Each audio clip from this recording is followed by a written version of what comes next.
23ರಂದು ಘನವೆತ್ತ ರಾಜ್ಯಪಾಲರು ಗ್ರೇಟರ್ ಬೆಂಗಳೂರಿನ ಅನುಮೋದನೆ ಕೊಟ್ಟರು.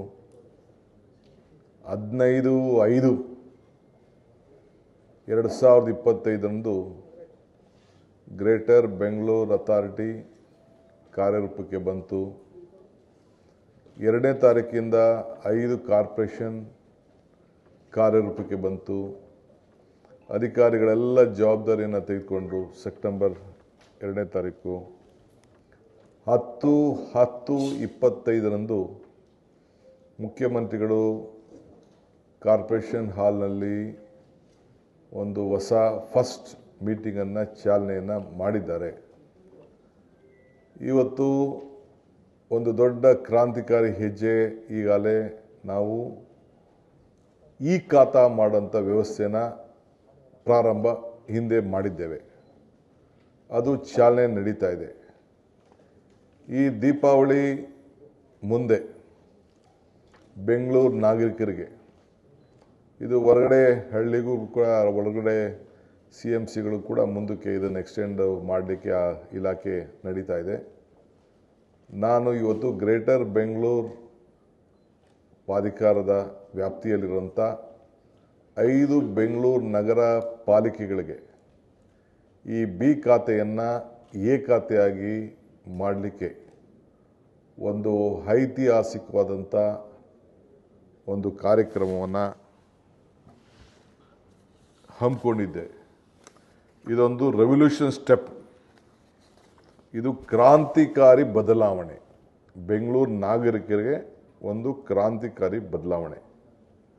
25 ಲಕ್ಷ ಆಸ್ತಿಗಳಿವೆ ಬೆಂಗಳೂರು ನಗರದಲ್ಲಿ. ಇಲ್ಲಿ 7.5 ಲಕ್ಷ ಎ ಖಾತಾ ಇದೆ, 7.5 ಲಕ್ಷ ಬಿ ಖಾತಾ ಇದೆ. ಸುಮಾರು ಅನುಮೋದನೆ ಇಲ್ಲದೆ ಬಿ ಖಾತೆ ಪಡೆಯಲು ಸುಮಾರು 7ರಿಂದ 8 ಲಕ್ಷ ಆಸ್ತಿಗಳು ನಮ್ಮ ವೆಬ್ಸೈಟ್ನಲ್ಲಿ ಖಾತಾ ಇರುವುದಿಲ್ಲ.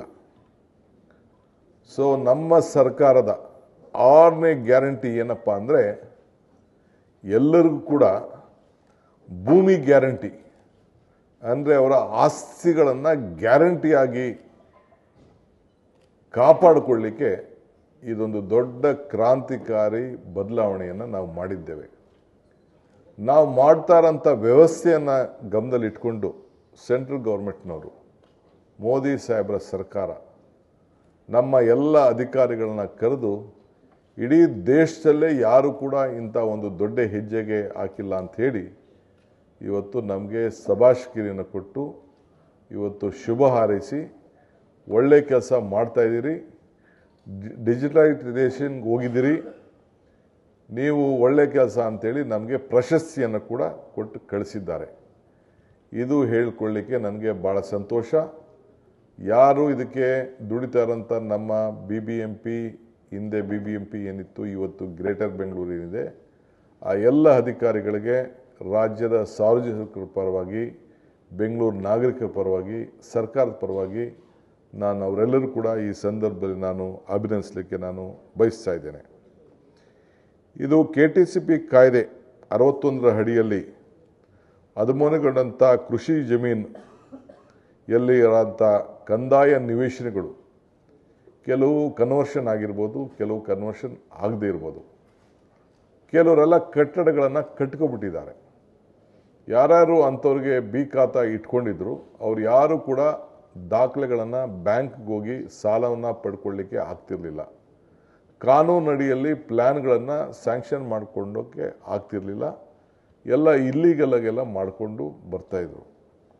ಸೊ ಅದಕ್ಕೆ ನಾನು ರೆಗ್ಯುಲೈಸ್ ಮಾಡೋ ದೃಷ್ಟಿಯಿಂದ ನಾವು ಇದನ್ನು ಮಾಡ್ತಾಯಿಲ್ಲ.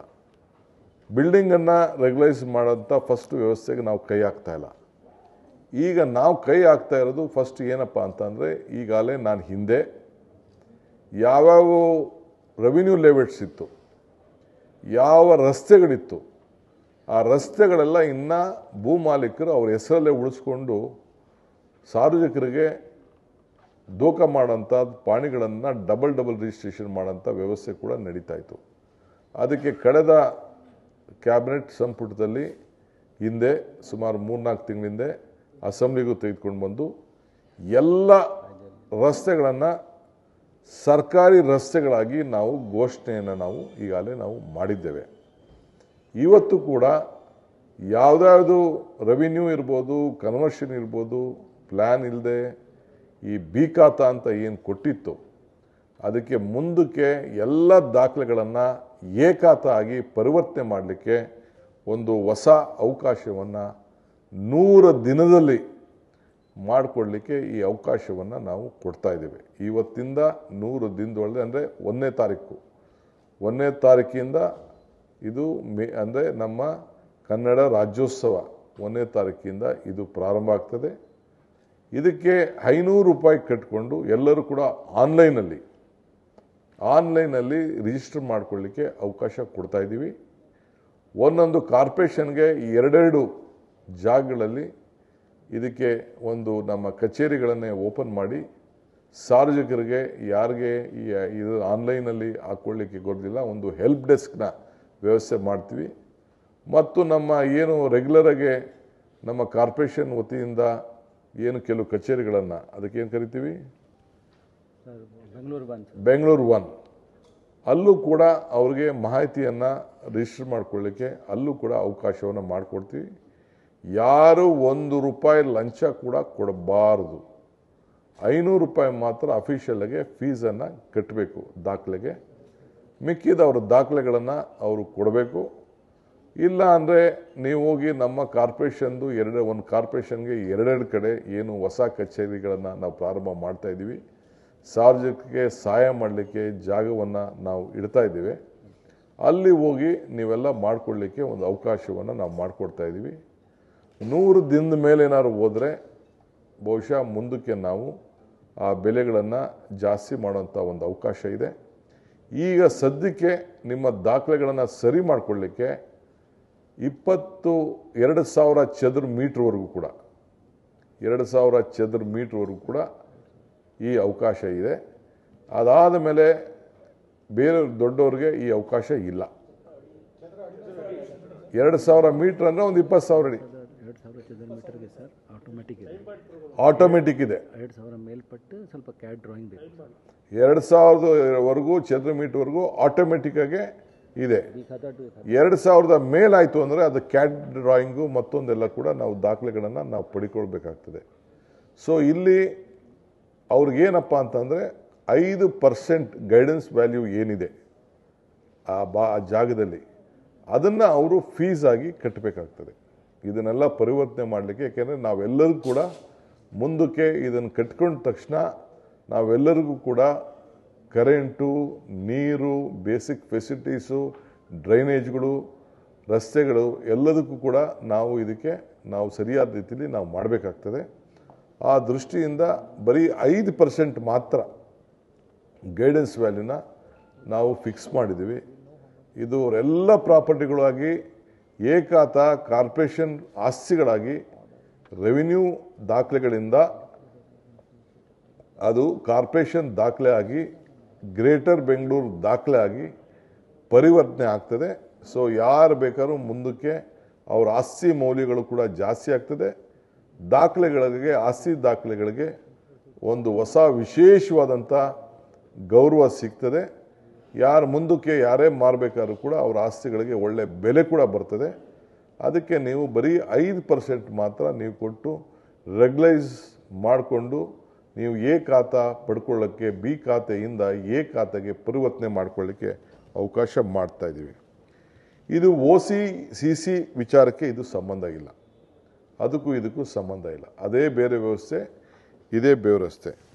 ಇದು ಬಿ ಖಾತಾ ಮಾಲೀಕರಿಗೆ ಕಟ್ಟಡ ಯೋಜನೆ ಅನುಮೋದನೆ ಈಗ ಸದ್ಯಕ್ಕೆ ಸಿಗುವುದಿಲ್ಲ, ಈಗಾಗಲೇ ಇಲ್ಲ. ಸೊ ಅದಕ್ಕೆ ನಾವು ಈ ಒಂದು ವಿಶೇಷವಾದಂಥ ಕಾರ್ಯಕ್ರಮವನ್ನು ಹಮ್ಮಿಕೊಂಡಿದ್ದೇವೆ. ಇದು ಬೆಂಗಳೂರು ನಗರದ 15 ಲಕ್ಷ ಜನರಿಗೆ ಅನುಕೂಲ ಆಗ್ತದೆ ಅನ್ನೋದು ನಮಗೆ ಮಾಹಿತಿ ಇದೆ. ಕೆಲವ್ರಿಗೆ ಅನೇಕ ಒತ್ತಡಗಳಲ್ಲಿ ನಾಗರಿಕರಿಗೆ ಇದನ್ನು ಹಣ ತಗೋಬೇಕಾದ್ರೆ ಬ್ಯಾಂಕ್ ತೆಗೆದುಕೊಳ್ಬೇಕಾದ್ರೆ ಯಾವ ಬ್ಯಾಂಕ್ ಅವರು ಸಹಕಾರ ಕೊಡ್ತಾ ಇಲ್ಲ. ನಾವು ಬ್ಯಾಂಕ್ ಅವ್ರಿಗೂ ಕೂಡ ಮಾತಾಡಿದ್ದೇವೆ. ಅವರು ಕೂಡ ಅಫಿಷಿಯಲ್ ದಾಖಲೆ ಕರೆಕ್ಟಾಗಿದ್ದರೆ ಮಾತ್ರ ನಾವು ನಾಗರಿಕರಿಗೆ ನಾವು ಸಹಾಯ ಮಾಡ್ತೀವಿ, ಇಲ್ಲ ಮಾಡೋದಿಲ್ಲ ಅನ್ನೋದು ಕೂಡ ಅವರು ಹೇಳಿದ್ದಾರೆ.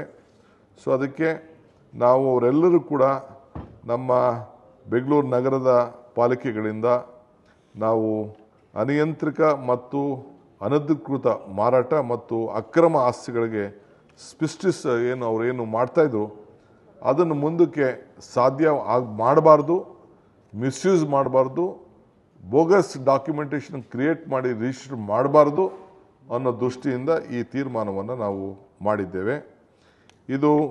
ಈ ಯೋಜನೆ ಅಡಿಯಲ್ಲಿ ಬಿ ಖಾತಾ ಫ್ಲ್ಯಾಟ್ಗಳನ್ನು ಅಥವಾ ಬಹುಮಹಡಿ ಘಟ್ಟಗಳ ಎ ಖಾತಾಗಾಗಿ ಪರಿವರ್ತನೆ ಆಗುವುದಿಲ್ಲ. ಬರೀ ಫಸ್ಟು ಲ್ಯಾಂಡ್, ಈಗ ನಾವು ಭೂಮಿ ಮಾಡ್ತಾ ಇದ್ದೀವಿ, ಬರೀ ಸೈಟು ಅವ್ರ ಆಸ್ತಿ ಇದ್ರೂ ಆ ಸೈಟ್ ಫಸ್ಟ್ ದಾಖಲೆ ಮಾಡ್ಕೋಬೇಕು. ಬಿಲ್ಡಿಂಗ್ ನೆಲ ಈಗ ನಾವು ರೆಗ್ಯುಲೈಸ್ ಮಾಡ್ತಾ ಇದ್ದೀವಿ. ಬಿಲ್ಡಿಂಗ್ ನೆಲ will be a, building will be called unapproved sir.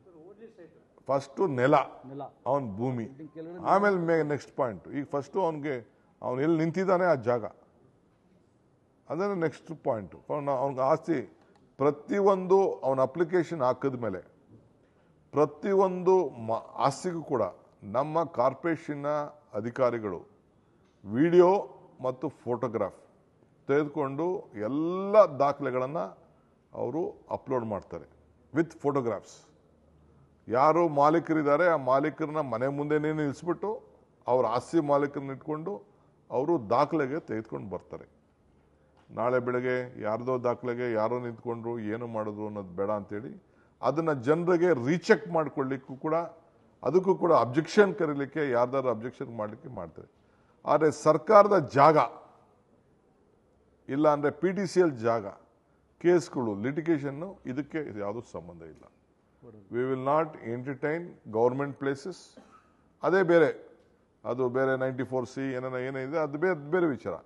ಇಲ್ಲಿ ನಾವು ರೆವಿನ್ಯೂ ಮತ್ತು ಮಾಲೀಕರು, ಸ್ವಂತ ಮಾಲೀಕರಿಗೆ ಕನ್ವರ್ಷನ್ ಇಲ್ಲದೆ ಇರ್ಬೋದು, ರೆವಿನ್ಯೂ ಜಾಗ ಇರ್ಬೋದು, ಆ ಜಾಗದಲ್ಲಿ ಯಾವ್ಯಾವ ರಿಜಿಸ್ಟ್ರೇಷನ್ ಆಗಿದೆ, ಪಂಚಾಯತಿಗಳಲ್ಲಿ ಹಳೆ ಪಂಚಾಯತಿ ಅಂತೇಳಿ ರಿಜಿಸ್ಟ್ರೇಷನ್ ಆಗಿದೆ, ಅವ್ರಿಗೆ ಮಾತ್ರ ಇದು ಅನ್ವಯಿಸ್ತದೆ ಅನ್ನೋ ಮಾತನ್ನು ಈ ಸಂದರ್ಭದಲ್ಲಿ ಹೇಳಲಿಕ್ಕೆ ನಾನು ಬಯಸ್ತಾ ಇದ್ದೀನಿ.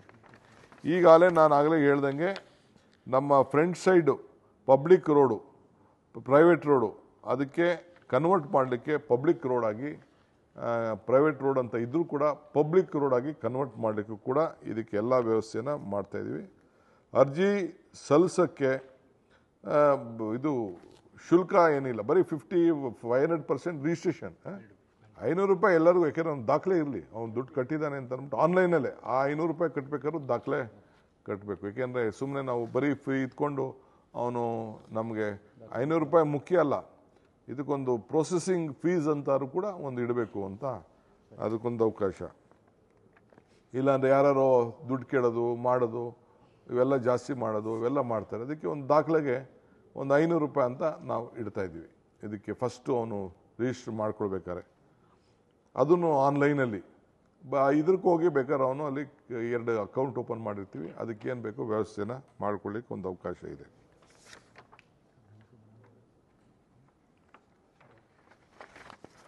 ಆನ್ಲೈನ್ ನಗರದ ನಿಗಮದಿಂದ ಇದನ್ನು ನಾವೀಗಾಗಲೇ ಹೇಳಿದ್ದೀವಿ, ಕಾರ್ಪೊರೇಷನ್ಗಳು ಸೈಟನ್ನು ಪರಿಶೀಲನೆ ಮಾಡ್ತೀವಿ, ಅರ್ಹತೆ ಪ್ರಕಾರ ನಾವು ಅನುಮೋದನೆಯನ್ನು ನಾವು ಕೊಡ್ತಾ ಇದ್ದೀವಿ.